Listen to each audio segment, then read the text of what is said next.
ಓಂ ಶ್ರೀ ಗುರು ಬಸವಲಿಂಗಾಯ ನಮಃ. ಸರ್ವರಿಗೂ ಶರಣು ಶರಣಾರ್ಥಿ.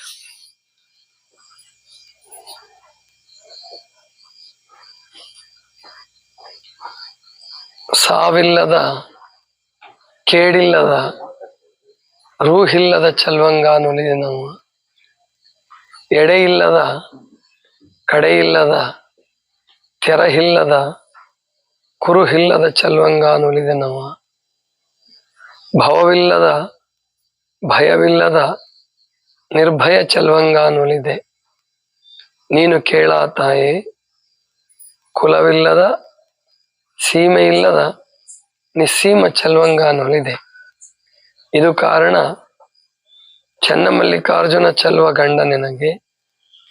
ಈ ಸಾವ ಕೆಡುವ ಗಂಡರ ನೊಯ್ದು ಒಲೆಯೊಳಗಿಕ್ಕು. ಇದು ಮಹಾದೇವಿ ಅಕ್ಕನ ಒಂದು ಪ್ರಸಿದ್ಧವಾದ ವಚನ.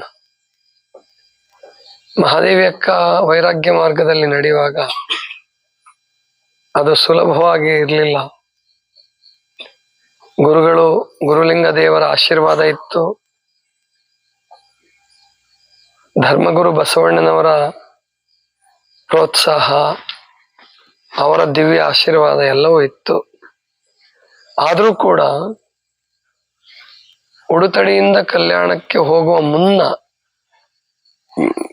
ಮಹಾದೇವಿ ಅಕ್ಕ ಬಹಳ ದೊಡ್ಡ ಸಂಘರ್ಷವನ್ನು ಮಾಡಬೇಕಾಗಿತ್ತು.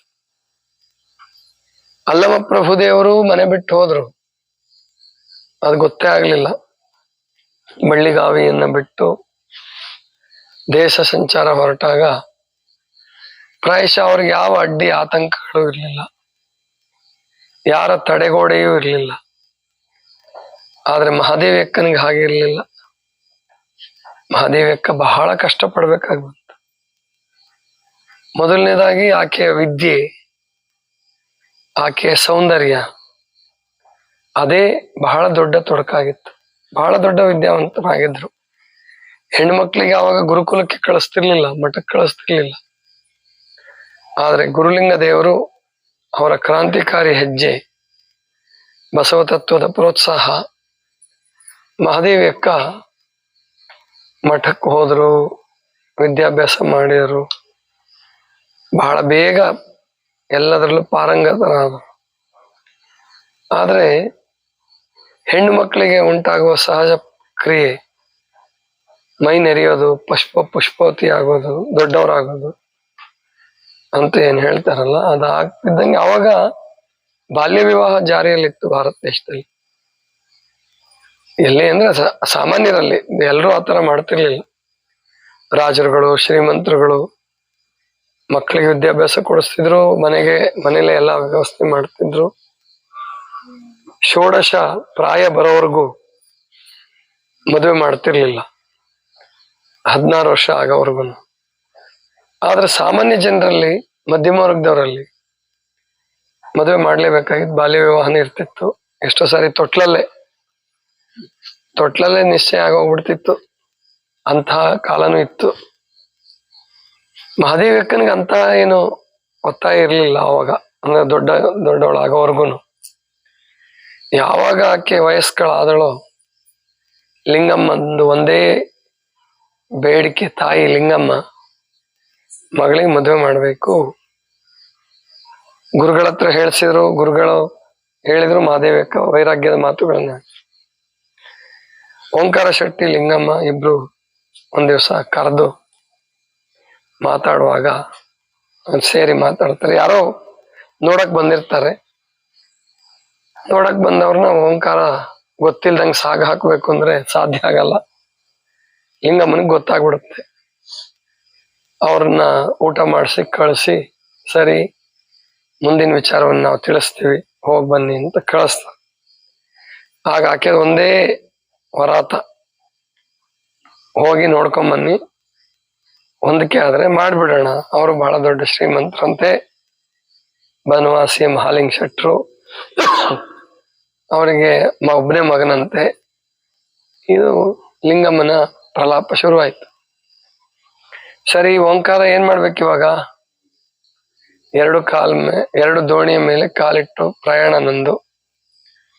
ಈಗ ಲಿಂಗಮ್ಮನಿಗೆ ಲಿಂಗಮ್ಮನ ಪರ ಹೋದ್ರೆ, ಮದುವೆ ಮಾಡ್ಕೊಂಡ್ ಮಗಳಿಗೆ ಹೇಳಿದ್ರೆ, ಅಪ್ಪ ಎಂತ ಅಜ್ಞಾನಿ, ನನ್ನ ವೈರಾಗ್ಯ ಗೊತ್ತಿದ್ದು ಮತ್ತೆ ಮದುವೆ ಮಾಡ್ಕೊಂತಾನಲ್ಲ ಅಂತ ಹೇಳಿ ಮಗಳು ಬೈತಾಳೆ. ಇನ್ನು ಮಗಳ ಪರ ನಿಂತ್ಕೊಂಡು ಅವಳಿಗೆ ವೈರಾಗ್ಯ ಮಾರ್ಗಕ್ಕೆ ಪ್ರೋತ್ಸಾಹ ಕೊಡೋಣ, ಮದುವೆ ಮಾಡ್ಕೊಳ್ಳೋದು ಬೇಡ ಅಂದ್ರೆ ನೀವೆಂತ ಅಪ್ರಾಯೋಗಿಕರು, ಸಾಮಾನ್ಯ ಜ್ಞಾನನೇ ಇಲ್ವಲ್ಲ, ಹೆಣ್ಮಕ್ಳು ಕಾಳಜಿ ನಿಮಗಿಲ್ಲ ಅಂತ ಹೇಳಿ ಲಿಂಗಮ್ಮ ಬೈತಾಳೆ. ಏನ್ ಮಾಡೋದು ಇವಾಗ? ಸರಿ ನೋಡೋಣ, ಏನು ತಾಯಿಯ ಸಂಸಾರದ ಬಯಕೆ, ಸಂಸಾರದ ಕಡೆ ಎಳೆಯೋ ಬಯಕೆ ಗೆಲ್ಲುತ್ತೋ ಅಥವಾ ಮಗಳ ವಿರಕ್ತಿ ಗೆಲ್ಲುತ್ತೋ, ಯಾವ್ದು ಗೆಲ್ಲುತ್ತೋ ಅದಕ್ಕೆ ಹ್ಞೂ ಅಂದ್ರೆ ಆಯ್ತು ಅಂತ ಹೇಳಿ ಲಿಂಗಮ್ಮ ಕೇಳ್ತಾಳೆ. ಏನ್ ಹೇಳಿ ನಿಮ್ಮ ಅಭಿಪ್ರಾಯ? ಏನಿಲ್ಲ, ನಿನ್ ಮಗಳನ್ನ ಒಪ್ಸು, ಮದುವೆ ಮಾಡೋ ಜವಾಬ್ದಾರಿ ನಂದು ಅಂತ ನೋಡ್ಕದ. ಲಿಂಗಮ್ಮ ಕೂಗ್ ಹಾಕ್ತಾಳೆ. ಮಹಾದೇವಿಯು ಬರೀತಾನೋ ಓದ್ತಾನೋ ತನ್ನ ಏಕಾಂತ ಕೊಠಡಿಯಲ್ಲಿ ಕೂತಿರ್ತಾಳೆ. ಅಮ್ಮ ಕರ ಸದ್ದಿಗೆ ಕೆಳಗಡೆ ಇಳಿದು ಬರ್ತಾಳೆ. ಏನಮ್ಮ? ಬಾ ಮಹಾದೇವಿ, ಹಾಗೆ ನನಗೂ ಬಿಡುವಿತ್ತು, ಕುತ್ಕೊಂಡು ಮಾತಾಡೋಣ ಅಂತ ಹೇಳಿ ಕರೆದರು ಅಂತ ಓಂಕಾರ ಹೇಳ್ತಾನೆ. ಆವಾಗ ಲಿಂಗಮ್ಮ ಶುರು ಮಾಡ್ತಾಳೆ. ಮಹಾಲಿಂಗ ಶೆಟ್ರು ಕಡೆ ಅವ್ರು ಬಂದಿದ್ರು ನೋಡಕ್ಕೆ ಅಂತ ಹೇಳಿ. ಯಾರನ್ನ ಅಂತ ಕೇಳ್ತಾರ. ಯಾರನ್ನ ಅಂದ್ರೆ ನಿನ್ನನ್ನು ನೋಡಕ್ ಬಂದಿದ್ರು. ನನ್ನ ಹತ್ರ ಏನಿದೆ ಅಂತ ನೋಡಕ್ ಬರ್ತಾರೆ ಅಂತ. ಯಾಕೆ? ಯೌವನ ಇಲ್ವಾ? ಸೌಂದರ್ಯ ಇಲ್ವಾ? ನೀನ್ ಹೆಣ್ಣಲ್ವಾ? ಆಮೇಲೆ ಇಲ್ಲವಾ, ನಾನೀಗಾಗ್ಲೇ ಒಬ್ಬನ್ ಪ್ರೀತಿಸ್ಬಿಟ್ಟಿದೀನಿ. ಹೌದಾ ಮಗಳೇ, ಇಷ್ಟು ದಿವಸ ಹೇಳಲೇ ಇಲ್ವಲ್ಲ? ಇಲ್ಲ, ಮತ್ತೆ ನಾನು ಇನ್ಯಾರಿಗೂ ತೋರಿಸ್ಕೊಳಕ್ ಇಷ್ಟಪಡಲ್ಲ. ಯಾರವನು ಹೇಳಂಗಾದ್ರೆ ಪ್ರೀತಿಸಿದ್ರೆ, ನೀನು ಇಷ್ಟು ಧೈರ್ಯವಾಗಿ ಹೇಳೋದ್ ನೋಡಿದ್ರೆ ಅವನು ನಮ್ಮ ಕುಲದವನೇ ಕಾಣುತ್ತೆ. ಆದ್ರಿಂದ ಅವನು ಯಾರು ಹೇಳು, ಎಲ್ಲಿರ್ತಾನೆ ಹೇಳು, ಅವನಿಗೊಪ್ಸಿ ಮದುವೆ ಮಾಡೋ ಜವಾಬ್ದಾರಿ ನಮ್ದು. ಹೌದವ್ವ, ಹಂಗಾದ್ರೆ ಕೇಳ ನನ್ ಗಂಡನ, ಕುರುವನ್ನ ಹೇಳ್ತೀನಿ ಅಂತ ಹೇಳಿ ಈ ವಚನ ಹೇಳ್ತಾನೆ. ಸಾವಿಲ್ಲದ ಕೇಡಿಲ್ಲದ ರೂಹಿಲ್ಲದ ಚಲ್ವಂಗ ಅನ್ನುಲಿನವ್ವ, ಎಡೆ ಇಲ್ಲದ ಕಡೆ ಇಲ್ಲದ ತೆರ ಇಲ್ಲದ ಕುರುಹಿಲ್ಲದ ಚಲ್ವಂಗ ಅನ್ನುಲಿನವ್ವ, ಕುಲವಿಲ್ಲದ ಸೀಮೆ ಇಲ್ಲದ ನಿಸ್ಸೀಮ ಚಲ್ವಂಗ ಅನ್ನುಲಿನವ್ವ. ನೀನು ಕೇಳ ತಾಯಿ, ಭವವಿಲ್ಲದ ಭಯವಿಲ್ಲದ ನಿರ್ಭಯ ಚಲ್ವಂಗ ಅನ್ನುಲಿದೆ. ಇದು ಕಾರಣ ಚನ್ನಮಲ್ಲಿಕಾರ್ಜುನ ಚಲ್ವ ಗಂಡ ನಿನಗೆ, ಈ ಸಾವ ಕೆಡುವ ಗಂಡನನ್ನು ಇದು ಒಲೆಯೊಳಗೆಕ್ಕು ಅಂತ. ಆವಾಗ ಲಿಂಗಮ್ಮ ಹೇಳ್ತಾಳೆ, ಹಿಂಗೆ ನೀನ್ ಮುಚ್ಚುಮಗ್ಗೆಲ್ಲ ಹೇಳಿದ್ರೆ ಗೊತ್ತಾಗಲ್ಲ, ಬಿಡಿಸೇ ಹೇಳು. ಅವಾಗ ಆಕೆ ಹೇಳ್ತಾಳೆ, ನನ್ ಗಂಡನಿಗೆ ಸಾವಿಲ್ಲ. ಸಾವಿಲ್ಲ ಸಾವಿಲ್ಲ ಅಂತಂದ್ರೆ ಏನರ್ಥ? ಸಾವಿಲ್ದವ್ರಿಗೆ ಜಗತ್ನಾಗ ಯಾರಾದ್ರೂ ಇದಾರೇನು? ಎಲ್ರೂ ಸಾಯ್ಲೇಬೇಕಲ್ಲ, ಹುಟ್ಟದವ್ರೆಲ್ಲ. ಹೌದು, ಆದ್ರಿಂದ ನನ್ ಗಂಡಂಗೆ ಹುಟ್ಟು ಸಾವು ಎರಡೂ ಇಲ್ಲ ಅಂದ್ರೆ ಏನ್ ನೀನ್ ಹೇಳ್ತಿರೋದು? ದೇವ್ರನ್ನೆಲ್ಲಾದ್ರೂ ಮದುವೆ ಆಗಕ್ಕಾಗತ್ತಾ? ಹೌದವ್ವ, ಅಂತಹ ದೇವ್ರನ್ನ ಒಪ್ಸಿ ನಿನ್ನ ಅಳಿಯನ್ನ ಮಾಡ್ಕೊಳಂಗಿದ್ರೆ ಮಾಡ್ಕೊ. ಈ ಸಾವ ಕೆಡುವ ಗಂಡನ್ನು ಇದು ಒಲೆಯೊಳಗೆ ಹಾಕು, ನನ್ನನ್ನ ಅವ್ರ ಮುಂದೆ ನಿಲ್ಲಿಸ್ಬೇಡ. ಆವಾಗ ದೇವರ ಸ್ವರೂಪವನ್ನ ಎಷ್ಟು ಚೆನ್ನಾಗಿ ಹೇಳ್ತಾರೆ ಮಹಾದೇವಿ ಅಕ್ಕ. ಸಾವಿಲ್ಲದ ಕೇಡಿಲ್ಲದ, ಪರಮಾತ್ಮನಲ್ಲಿ ಕೇಡಿಲ್ಲ.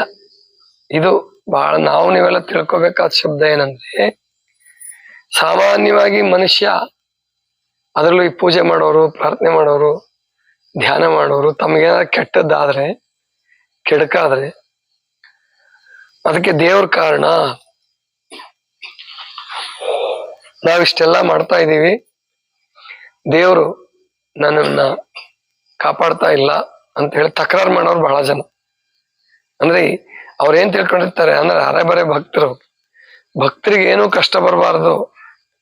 ಕಷ್ಟ ಬಂತು ಅಂದ್ರೆ ಅವನ್ ದೇವ್ರ ಶಕ್ತಿ ಕಡಿಮೆ ಆಗೋಗ್ಬಿಡುತ್ತೆ. ಅದಕ್ಕೆ ಈ ಅನೇಕ ದೇವ್ರುಗಳನ್ನ ನಂಬ್ಕೊಂಡಿರೋರು ಒಂದೊಂದ್ ದೇವ್ರು, ವಾರಕ್ಕೊಂದ್ ದೇವ್ರು, ತಿಂಗಳಿಗೊಂದ್ ದೇವ್ರು, ವರ್ಷಕ್ಕೊಂದ್ ದೇವ್ರು ಚೇಂಜ್ ಮಾಡ್ತಿರ್ತಾರೆ. ಯಾವ ದೇವ್ರಿಗೆ ಹೆಚ್ಚು ಬೇಡಿಕೆ ಇರ್ತದೋ, ಜನರಲ್ಲಿ ಗದ್ದಲ ಇರ್ತದೆ, ಆ ದೇವ್ರ ಹತ್ರ ಹೋಗ್ತಿರ್ತಾರೆ. ಅದಕ್ಕೆ ಈಗ ಶಬರಿಮಲೆಯಲ್ಲಿ ಜಾಗನೇ ಇರಲ್ಲ. 5 ಲಕ್ಷ ಜನ, 10 ಲಕ್ಷ ಜನ, 20 ಲಕ್ಷ ಜನ ಹಿಂಗ್ ಸೇರ್ಬಿಡ್ತಾರೆ. ಅದು ಕಾಡು ನೋಡಿದ್ರೆ. ಅಲ್ಲಿ ಗುಡ್ಡ, ಸೀಮಿತ ಪ್ರದೇಶ ಇರುತ್ತೆ. ಅಲ್ಲಿ ಅಷ್ಟೊಂದ್ ಜನ ಹೋದ್ರೆ ಹೆಂಗೆ ಆ ಏನು ಕಾನೂನು ಶಿಸ್ತು ಪಾಲನೆ ಹೇಗಾಗತ್ತೆ, ಶುಚಿತ್ವದ ಗತಿ ಏನು, ನೀರಿನ ಗತಿ ಏನು, ಅಲ್ಲಿ ಪ್ರಾಣಿಗಳಿಗೆ ಎಷ್ಟು ತೊಂದರೆ ಆಗತ್ತೆ, ಅದೇನಾರು ಯೋಚನೆ ಮಾಡಲ್ಲ. ಹೀಗೆ ಎಲ್ಲಾ ತೀರ್ಥಕ್ಷೇತ್ರಗಳು ಅಷ್ಟು ಉತ್ತರ ಭಾರತಕ್ಕೆ ಹೋಗ್ಬಿಟ್ರಂತೂ ಯಾವ ತೀರ್ಥಕ್ಷೇತ್ರಕ್ಕೆ ಹೋಗ್ಲಿ, ಯಾವ ಕಾಲದಲ್ಲೇ ಹೋಗ್ಲಿ ಬರೇ ರಶ್ ರಶ್ ರಶ್. ಹಿಂಗಾದ್ರೆ ದೇವ್ರದ್ದು ಏನು ಸ್ಮರಣೆ ಮಾಡಕ್ಕಾಗತ್ತೆ, ಏನು ಧ್ಯಾನ ಮಾಡಕ್ಕಾಗತ್ತೆ? ಬರೇ ಗಲಾಟೆನೆ, ಬರೇ ಗಲಾಟೆ. ಅದಕ್ಕೆ ದೇವರಲ್ಲಿ ನಿಜವಾಗಿ ಕೇಡಿಲ್ಲ. ಕೇಡು ಉಂಟಾಗ್ತಕ್ಕಂಥದ್ದು, ಕೇಡು ಆಗದೆ ಇರ್ತಕ್ಕಂಥದ್ದು. ಅದೇ ವಾಮಕ್ಷೇಮ ಎರಡು ನಿಂದೆ ಅಂತ ಬಸವಣ್ಣವ್ರು ಸಮರ್ಪಣೆ ಮಾಡ್ಕೊಂತಾರೆ. ಆದ್ರೂ ಕೂಡ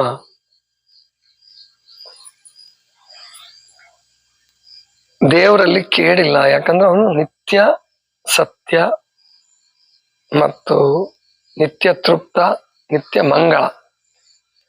ಯಾರೊಬ್ರಿಗೆ ಕಾಡೋದು, ಅವರಿಂದ ಹರಕೆ ತೀರಿಸ್ಕೊಳ್ಳೋದು, ಇದು ಪರಮಾತ್ಮನ ಆಟ ಅಲ್ಲ. ಇದು ನೀವೇ ಕಲ್ಪಿಸಿದಂತಹ, ಮನುಷ್ಯನೇ ಕಲ್ಪಿಸಿದಂತಹ.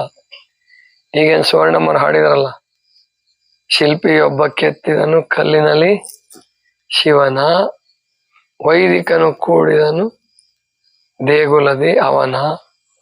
ಈ ತರ ಆಗುತ್ತೆ. ಅಂದ್ರೆ ಪರಮಾತ್ಮನ್ಗೆ ರೂಪ ಕೊಟ್ಟವನು ಮನುಷ್ಯ, ಅವನಿಗೆ ರೂಪವೇ ಇಲ್ಲ. ಆದ್ರಿಂದ ಮಹಾದೇವಕ್ಕೆ ಹೇಳೋದು ಸಾವಿಲ್ಲದ, ಕೇಡಿಲ್ಲದ, ರೂಹಿಲ್ಲದ ಚೆಲುವ. ಲಿಂಗಮ್ಮನಿಗೆ ಸಿಟ್ಟು ಬರುತ್ತೆ. ಅಂದ್ರೆ ಹೆಂಗೆ ಮಗಳನ್ನಂತೂ ಒಪ್ಸಕ್ ಆಗ್ತಾ ಇಲ್ಲ. ಕೊನೆಗೆ ಒಂದು ತಾತ್ವಿಕ ಪ್ರಶ್ನೆ ಕೇಳೇ ಬಿಡ್ತಾ, ರೂಹಿಲ್ಲದ ಚೆಲುವ ಅಂತೀಯಲ್ಲ, ರೂಪನೇ ಇಲ್ಲ ಅಂತೀಯ, ಚೆಲುವನು ಅಂತೀಯ, ನಿನಗೇನು ಹುಚ್ಚಿಗೆ ಹಿಡಿದಿದ್ಯಾ? ಹೆಂಗ್ ಸಾಧ್ಯ ಅದು ರೂಪಿಲ್ಲದ ಚೆಲುವ? ಹೌದಮ್ಮ, ನನ್ನ ಗಂಡ ರೂಪಿಲ್ಲದ ಚೆಲುವ. ಸೂರ್ಯೋದಯದಲ್ಲಿ, ಸೂರ್ಯಾಸ್ತದಲ್ಲಿ ಮತ್ತು ಪ್ರತಿಯೊಂದು ಪ್ರಕೃತಿಯ ಸೌಂದರ್ಯದಲ್ಲಿ, ನವಿಲಿನ ನರ್ತನದಲ್ಲಿ, ಕೋಗಿಲೆ ಕಂಠದಲ್ಲಿ ಅವನ ಚೆಲುವು ಹೊರಹೊಮ್ತಾ ಇದೆ. ಅಂತಹ ಚೆಲುವ ಅವನು. ಅವನಿಗೆ ರೂಹಿಲ್ಲದ ಚೆಲುವ. ಹೌದು, ಕಣ್ಣಿದ್ದವ್ರಿಗೆ ಗೊತ್ತು ಸೂರ್ಯೋದಯದ ಬೆಲೆ, ಸೂರ್ಯೋದಯದ ಆ ಅದ್ಭುತ ಚೆಲುವು ಕಣ್ಣಿದ್ದವ್ರಿಗೆ ಗೊತ್ತು. ಬೆಳದಿಂಗಳ ಚೆಲುವು ಎಂತಹ ಅದ್ಭುತ ಅದು. ಅದನ್ನ ಅದೇ ಪರಮಾತ್ಮನ ಚೆಲುವು. ಆದ್ರಿಂದ ಅವನು ರೂಹಿಲ್ಲದ ಚೆಲುವು. ರೂಪಿದ್ದಕ್ಕೆ ನಿರೂಪಣ ಆಗ್ಬಿಡುತ್ತೆ. ಇವತ್ತು ಯವನ ಎಂತಹ ಸೌಂದರ್ಯಶೀಲ, ಎಂತಹ ಒಳ್ಳೆ ಸಿನಿಮಾ ಆಕ್ಟರ್ ಇದ್ದಾನೆ ಅಂದ್ರೂ ಮುಪ್ಪು ಅವನ ಚೆಲುವನ್ನ ಹೀರ್ಬಿಡುತ್ತೆ, ಅವನ ಚೆಲುವನ್ನ ನಾಶ ಮಾಡ್ಬಿಡುತ್ತೆ, ಕಿತ್ತಾಕ್ಬಿಡುತ್ತೆ. ಸಾವಂತೂ ಎಲ್ಲವನ್ನೂ ಕಿತ್ಕೊಂಡ್ಬಿಡುತ್ತೆ. ಆದ್ರಿಂದ ಪರಮಾತ್ಮ ಅವನು ಹುಟ್ಟು ಸಾವಿಗೆ ಒಳಗಾಗಲಾರದವನು, ಕೇಡು ರೂಹುಗಳಿಗೆ ಬಲಿಯಾಗಲಾರದವನು, ಚೆಲುವ. ಸತ್ಯಂ ಶಿವಂ ಸುಂದರಂ ಅಂತ ಹೇಳಿರೋದು ಆ ದೃಷ್ಟಿ. ನನಗೆ ಪರಮಾತ್ಮ ಸತ್ಯನೂ ಹೌದು, ಮಂಗಳದಾಯಕನೂ ಹೌದು, ಜೊತೆಗೆ ಸುಂದರನೂ ಹೌದು. ಸತ್ಯಂ ಶಿವಂ ಸುಂದರ. ಆ ಪರಮಾತ್ಮನಲ್ಲಿ ಆ ಚೆಲುವು ಇದೆ ಅಂತ ತಿಳ್ಕೊಂಡು ಮನುಷ್ಯರಿಗೆ ಈ ಚೆಲುವು ಬಂದಿದೆ. ಪ್ರಾಣಿಗಳಲ್ಲಿ, ಪಕ್ಷಿಗಳಲ್ಲಿ ಆ ಚೆಲುವು ಬರೋದಕ್ಕೆ ಪರಮಾತ್ಮ ಸುಂದರ ಅನ್ನೋದಕ್ಕೆ ಸಾಕ್ಷಿ ಅದು. ಕೇಡಿಲ್ಲದ ಚೆಲುವ, ರೂಹಿಲ್ಲದ ಚೆಲುವಂಗಾನೊಲಿದೆ ನಮ್ಮ, ಎಡೆ ಇಲ್ಲದ, ಕಡೆ ಇಲ್ಲದ, ತೆರಹಿಲ್ಲದ, ಕುರುಹಿಲ್ಲದ ಚೆಲುವಂಗಾನೊಲಿದೆ ನಮ್ಮ. ಎಡೆ ಅಂದ್ರೆ ಒಂದು ಜಾಗ, ಒಂದು ನಿರ್ದಿಷ್ಟ ಊರು. ಈಗ ತೀರ್ಥಕ್ಷೇತ್ರಗಳನ್ನು ಮಾಡಿದಿರಲ್ಲ, ಪ್ರತಿಯೊಂದು ತೀರ್ಥಕ್ಷೇತ್ರದಿಂದ ಒಬ್ಬ ಮಹಾಪುರುಷನ ಅಥವಾ ಯೋಗಿಯ, ಅವತಾರಿಯ ನೆಲೆ ಇದ್ದೇ ಇರ್ತದೆ. ನಿಮಗೆ ನೆನಪಾಗ್ತದ? ಈ ಕಾಶಿ ಅಂದ ಕೂಡಲೇ ಯಾರ್ದು ನೆನಪಾಗ್ತದೆ? ವಿಶ್ವನಾಥ. ಅಲ್ಲಿ ನೀವು ಬರೀ ವಿಶ್ವನಾಥ ಅಂತ ಹೇಳಲ್ಲ, ಅವನಿಗೆ ಬಾಬಾ ವಿಶ್ವನಾಥ. ಇಲ್ಲೆಲ್ಲ ಕಾಶಿ ವಿಶ್ವನಾಥ ಅಂತೀವಿ ನಾವು. ಕಾಶಿನಾಥ ಅಂತ ಹೆಸರಿಡ್ತೀವಿ, ಕಾಶಿ ವಿಶ್ವನಾಥ ಅಂತಾನೆ ಹೆಸರಿಡ್ತೀವಿ. ಆದ್ರೆ ಅಲ್ಲಿ ಎಲ್ರು ಆ ದೇವರಿಗೆ ಕರೆಯೋ ಹೆಸರೇನಂದ್ರೆ ಬಾಬಾ ವಿಶ್ವನಾಥ. ಅಂದ್ರೆ ಆ ಬಾಬಾ ವಿಶ್ವನಾಥ ಒಂದು ಕಾಲದಲ್ಲಿ ಬದುಕಿದ್ದವನು, ಯಾವುದೋ ಕಾಲದಲ್ಲಿ ಸಾವಿರಾರು ವರ್ಷಗಳ ಹಿಂದೆ ಅಲ್ಲಿ ಸಾಧನೆ ಮಾಡಿದ ಯೋಗಿ ಇರಬೇಕು. ಬಾಬಾ ವಿಶ್ವನಾಥ ಅಂತಾನೆ ಕರೀತಾರೆ. ಅವನಿಗೆ ಶಿವನ ಅನ್ವಯ ಮಾಡಿದಾನೆ. ಅವನು ಶಿವಭಕ್ತ ಇರ್ಬೋದು, ಶಿವನ ಸಾಕ್ಷಾತ್ಕಾರ ಮಾಡಿ ಅವನನ್ನೇ ಶಿವ ಅಂತೇಳಿ ಆರಾಧಿಸಿದ. ಹಾಗೇನೆ ಅಯೋಧ್ಯೆ ಅಂದ್ಕೂಡ್ಲೆ ರಾಮ, ಮಥುರಾ ಅಂದ್ಕೂಡ್ಲೆ ಕೃಷ್ಣ, ಇಲ್ಲೂ ನೀವು ಕೊಲ್ಲೂರು ಅಂದ್ಕೂಡ್ಲೆ ಮೂಕಾಂಬಿಕೆ. ಆಕೆನೂ ಒಂದ್ ದಿವ್ಸ ಬದುಕಿದ್ದಂತ ಹೆಣ್ಮಗಳು. ಸೌದತ್ತಿ ಅಂದ್ಕೂಡ್ಲೆ ಎಲ್ಲಮ್ಮ. ಅಂದ್ರೆ ಒಟ್ಟು ತೀರ್ಥಕ್ಷೇತ್ರಗಳ ಹಿಂದೆ ಅವ್ರ ವ್ಯಕ್ತಿಗಳೇ ಇರ್ತಾರೆ. ಅವರು ಈ ಭೂಮಿ ಮೇಲೆ ಹುಟ್ಟಿದವರೇ ಇರ್ತಾರೆ, ಅಥವಾ ಕಲ್ಪಿತ ದೇವತೆಗಳು ಇರ್ಬೋದು, ಪುರಾಣದ ದೇವತೆಗಳು ಇರ್ಬೋದು. ಆದ್ರೆ ಪರಮಾತ್ಮನಿಗೆ ಇಡೀ ಬ್ರಹ್ಮಾಂಡವೇ ಮನೆ.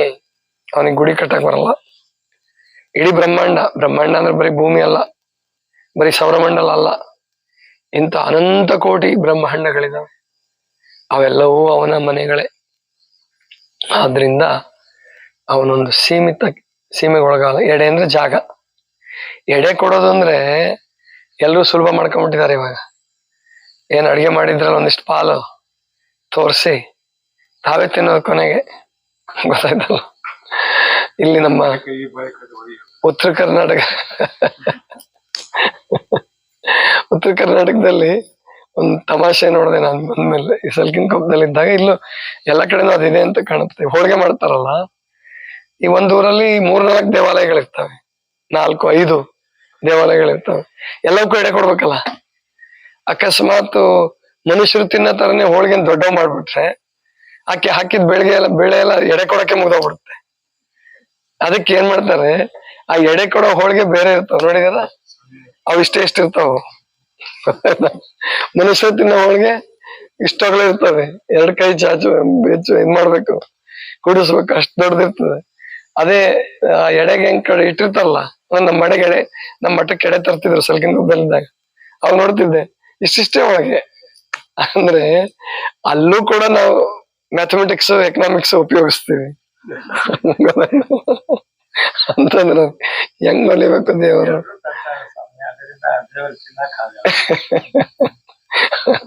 ಅದಕ್ಕೆ ಅವಾಗ ಎಲ್ರೂ ತರ್ತಾರ ಹಿಂಗೆ. ಅವನ್ ತಿನ್ನೋದೇ ಇಲ್ಲ, ಯಾರದ್ದನ್ನು ತಿನ್ನಲ್ಲ. ಅಂದ್ರೆ ಎಷ್ಟು ಮನುಷ್ಯ ಲೆಕ್ಕಾಚಾರ ಮಾಡ್ತಾನೆ ಅಂತ ಅನ್ನೋದಕ್ಕೆ ಸಾಕ್ಷಿ ಸುಮ್ಮನೆ ಹಂಗೆ ಅಷ್ಟೇ. ಪಾಪ ಅವ್ರು ಹಂಗ್ ಮಾಡ್ಲೇಬೇಕು. ಬಡವರು ಸಮಾಧಾನಕ್ಕೆ ಹಂಗ್ ಮಾಡಿದ್ರೆ ಅವ್ರ ಜೀವನ ನಡೀತದೆ. ಹೀಗೆ ಅಂದ್ರೆ ಎಡೆ ಕೊಡೋದು ಅಂದ್ರೆ ಊಟ ಕೊಡೋದಲ್ಲ, ತೋರ್ಸೋದಲ್ಲ. ಅವತ್ತು ಹಬ್ಬದ ದಿವಸ ಆನಂದವಾಗಿ ಊಟ ಮಾಡಿ, ಪರಮಾತ್ಮನ ಭಜನೆ ಮಾಡಿ, ಸ್ಮರಣೆ ಮಾಡಿ, ಜಪ ಮಾಡಿ, ಪಾರಾಯಣ ಮಾಡಿ ಅಂತ ಆ ಅರ್ಥದಲ್ಲಿ ಎಡೆ ಕೊಡಿ ಅಂತ. ಎಡೆ ಅಂದ್ರೆ ಜಾಗ ಅಂತ ಅರ್ಥ, ಅನ್ನ ಅಂತಲ್ಲ.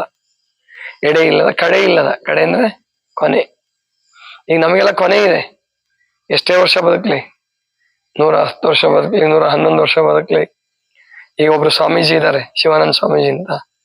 127-128 ವರ್ಷ ಆಗಿದೆ, ಇನ್ನೂ ಬದುಕಿದ್ದಾರೆ. ಪದ್ಮಶ್ರೀ ಪ್ರಶಸ್ತಿ ಕೊಟ್ರು. ಅವರು ಆ ಕಡೆ ಉತ್ತರ ಪ್ರದೇಶದಲ್ಲಿ ಇದ್ದಾರೆ, ಕಾಶಿ ಕಡೆ, ಹಿಮಾಲಯದ ಭಾಗದಲ್ಲೇ ಎಲ್ಲ ಇದ್ದಾರೆ. ಈಗ 2-3 ವರ್ಷದ ಕೆಳಗೆ ಅವ್ರಿಗೆ ಪದ್ಮಶ್ರೀ ಪ್ರಶಸ್ತಿ ಕೊಟ್ರು. ಅವಾಗ ಗೊತ್ತಾಯ್ತು, ಅಲ್ಲಿವರೆಗೂ ಅವ್ರ ಹೆಸರೇ ಕೇಳಿರ್ಲಿಲ್ಲ. ಯೋಗಪಟ್ಟು ಅವರು ಕೂಡ ಹೀಗೆ ಇದ್ದಾರೆ.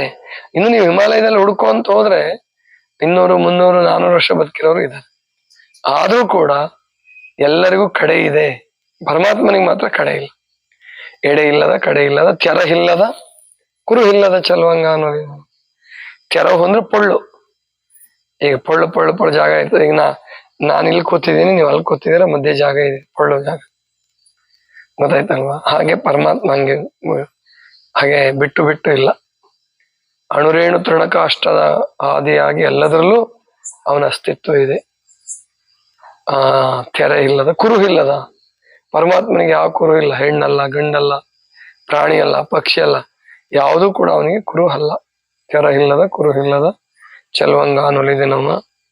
ಕುಲವಿಲ್ಲದ, ಸೀಮೆ ಇಲ್ಲದ ನಿಸ್ಸೀಮ ಚಲುವಂಗ ಅನ್ನೋಲಿದೆ. ಕುಲ ಇಲ್ಲ ಅವನಿಗೆ. ಅದಕ್ಕೆ ಪರಮಾತ್ಮನ ಭಕ್ತರಲ್ಲೂ ಕೂಡ ಕುಲ ಇಲ್ಲ.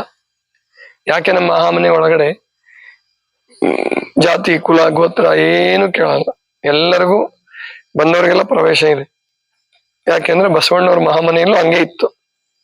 ಆದ್ರಿಂದ ಗೋತ್ರಗಳು ಅವನಿಗಿಲ್ಲ, ಕುಲವಿಲ್ಲ. ಸೀಮೆ ಇಲ್ಲದ, ಸೀಮೆನೂ ಇಲ್ಲ. ಸೀಮೆ ಅಂದ್ರೆ ಗಡಿ. ಈಗ ಭಾರತದ ಗಡಿಲಿ ಮುಗೀತು, ಪಾಕಿಸ್ತಾನದ ಗಡಿ ಪ್ರಾರಂಭ, ಅಮೆರಿಕದ ಗಡಿ ಇಲ್ಲಿ ಮುಗೀತು, ಕೆನಡಾದ ಗಡಿ ಆರಂಭ. ಹಂಗ ದೇವ್ರಿಗೆ ಹೆಂಗಿಲ್ಲ, ಸರ್ವಾಂತರ್ಯಾಮಿ ಅವನು, ಗೊತ್ತಾಯ್ತಲ್ಲ. ಆಮೇಲೆ ಸೀಮೆ ಇಲ್ಲ, ನಿಸ್ಸೀಮ ಚಲ್ವಂಗ ಅನ್ನೋಳಿದೆ ನಮ್ಮ. ಇದಕ್ಕ ನೀನು ಕೇಳತಾಯೇ ಭವವಿಲ್ಲದ ಭಯವಿಲ್ಲದ ನಿರ್ಭಯ ಚಲುವಂಗ ಅನ್ನೋಳಿದೆ. ಪರಮಾತ್ಮನಿಗೆ ಭಯ ಇಲ್ಲ ಅವನಿಗೆ, ಯಾಕಂದ್ರೆ ಇಲ್ಲಿ ಯೋಗಿಗಳಿಗೆ ಭಯ ಇರೋದಿಲ್ಲ. ಇನ್ ಪರಮಾತ್ಮನಿಗಿಂತ ದೊಡ್ಡವ್ರು ಯಾರು ಇಲ್ಲ ಅಂದಾಗ ಭಯವೇ ಇಲ್ಲ. ಅಧ್ಯಾತ್ಮ ಸಾಧಕರಿಗೂ ಕೂಡ ಭಯ ಇರಬಾರ್ದು. ಚಿಕ್ಕವರಿದ್ದಾಗ ನಾವು ಒಂದು ರೂಮಲ್ಲಿ ಒಬ್ಬರೇ ಇರಕ್, ಪಕ್ಕದ ರೂಮಲ್ಲಿ ತಾಯಿ ತಂದೆಗಳಿದ್ರೆ ಅಥವಾ ಅಣ್ಣ ತಮ್ಮಂದಿರಿದ್ದು ನಾವು ಒಂದೇ ರೂಮಲ್ಲಿ ಇರಕ್ಕೆ, ಕತ್ಲಲ್ಲಿ ಇರಕ್ಕೆ ಹೆದರ್ತಿರ್ತೀವಿ. ಆದ್ರೆ ದೊಡ್ಡವ್ರು ಆಗ್ತಾ ಜ್ಞಾನ ಗೊತ್ತಾಗ್ತಾ ಎಲ್ಲವೂ ತಿಳಿತಾ ಎಲ್ ಬೇಕಾದ್ರೂ ಒಬ್ಬೊಬ್ರು ಇರಬಹುದು. ಭಯ ಪಡ್ಬಾರ್ದು. ಮತ್ತು ಭಯವನ್ನು ಗೆಲ್ಬೇಕು ಸಾಧಕರದು.